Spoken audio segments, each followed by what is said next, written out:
गाजर का हलवा। तो चाकू से थोड़ा थोड़ा छील लीजिए,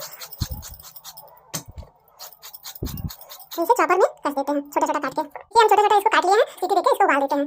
इसमें हम थोड़ा सा पानी डालेंगे, ज़्यादा नहीं, बहुत थोड़ा सा। जब हम तक खोलें देखिए ये अच्छी तरीके से ये एकदम पक गया है। देखिए अच्छी तरीके से एकदम पक गया है ये।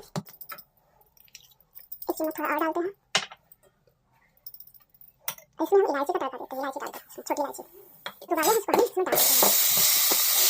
थोड़ा इसको चलाएंगे तो इसमें हम चीनी ऐड कर देते हैं। इसमें जितना मीठा खाना हो आपको इतना इसमें डाल दीजिए चीनी। अब इसमें हम देखिए पक गया है, इसमें हम दूध डालेंगे।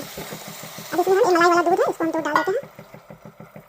दूध डालने के बाद जब तक ये दूध एकदम इसमें मिक्स हो गया है, एकदम सूख गया, इसमें हम डालते हैं बादाम। इसमें हम कटा हुआ बादाम डालेंगे, देखिए इसमें। और ये गरी का लच्छा इसमें डालेंगे।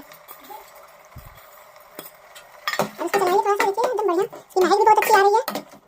अब इसे दोस्तों हम इसको निकाल लेते हैं।